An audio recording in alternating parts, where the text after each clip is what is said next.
Welcome to ECN Trade Daily Video. Before we begin, it should be noted that any advice is of a general nature only and that your personal circumstances have not been taken into consideration. Hello everyone, my name is Rob Clayton and thank you very much for joining me. Looking at the Australian dollar, well, it all started early last week with positive news from the G20 summit that drove the Australian dollar to a fresh high of 73.92, and since then the market has struggled to withhold any new gains. A combination of negative news from the U.S.-China trade relations, along with a weaker than expected economic data that fueled the decline to now challenge the level of 71.80, with the low being 77 this morning. Last week, also widely expected, the RBA held official cash rates at 1.5% for the 28th consecutive month. In accompanying the statement, the central bank acknowledged signs of a slowdown in global trade and softer growth in China. The unemployment rate, however, remains at a 6-year low, while property markets have continued to slow in Australia through two large cities of Sydney and Melbourne. Along with this, retail sales came in at 0.3% as expected, but the GDP came in well below expectations. It was forecasted at 0.6, but came in at 0.3. Looking at the direction for this week, a break of 71.80 would give further determination to the downside and expose the region of 70 cents, which is my call. I believe the market will look back towards this rejection area, 70.20. Any rally on the day should fail towards 72.35. The pattern in the US dollar index is a little bit concerning because it does portray a head and shoulders pattern. Now, a break beneath 96.20, which is the neckline, would expose the region of 94.50, and on the flip side give euro a rally up to 114.65. If you are short, I do recommend to keep stops tight, roughly around 114.90. So if you do sell into this rally and we don't get the break of the neckline, then overall my view still holds to the bottom side of the range, which is still at 111.60.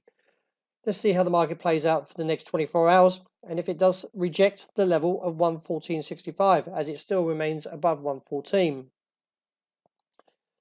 The weakness for dollar yen continues. Now, last week we did get a stab to a low of 112.22 and rebounded from there, but since then the market still poses a threat to the downside. If you are trading from the long side, I would keep stops under 112.15 to around about 111.80. If we do get another rejection, then this would be a positive sign that the dollar yen could rally on towards the region of 113.05 or even up towards 113.60. Looking at the pound, the market is getting very, very nervous now as it waits for the crucial UK Parliament vote on Brexit, which is planned to take place on Tuesday, the 11th of December. Although the pattern does portray a descending triangle, this is bearish for some of those that aren't familiar with a descending triangle. It is a bearish formation that usually forms during a downtrend as the continuation pattern. We are in a downtrend since the highs of 131 as we now challenge 127. It is assessed though the break of 126.90 would need further confirmation. We did get to a low just briefly under there twice before rebounding. Now, if we do see a substantial break, then we could see a fall to 124. It is assessed, though, that the UK Parliament has started its debate last week with multiple votes against Theresa May's will fuel speculation that the PMs won't approve the deal as it currently stands. Over the weekend, it was reported that the UK Prime Minister is expected to delay the crucial parliamentary vote on Brexit deal and head to Brussels next week to demand better terms from the EU. This would give further concerns, if so, to the downside for the pound and could see it plummet. So do keep an eye out if you're trading on the bear side. Unfortunately, stops have to be a long way up, around 128.15.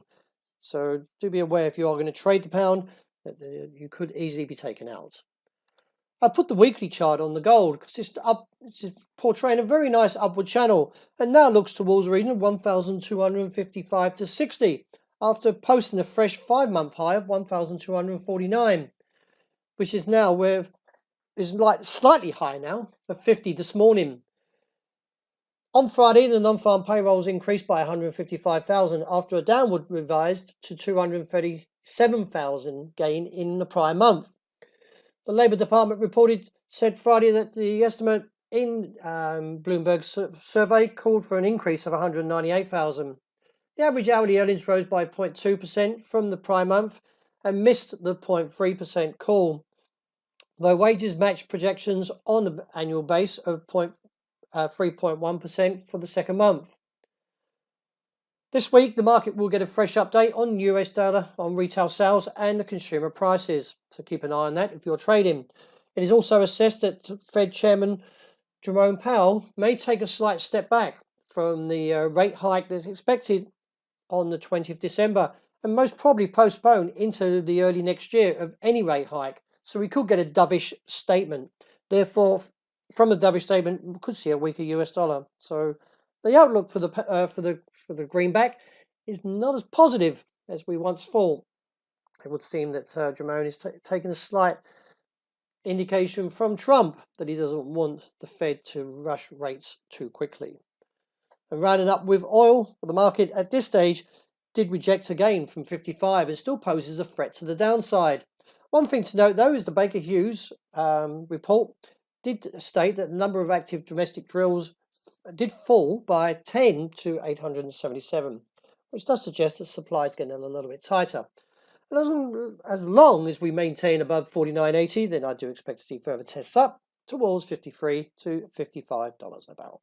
Well, that wraps up for today. Thank you very much for joining me. And as always, look out for the intraday report. And I hope you enjoy the rest of the day and a great start to the new week.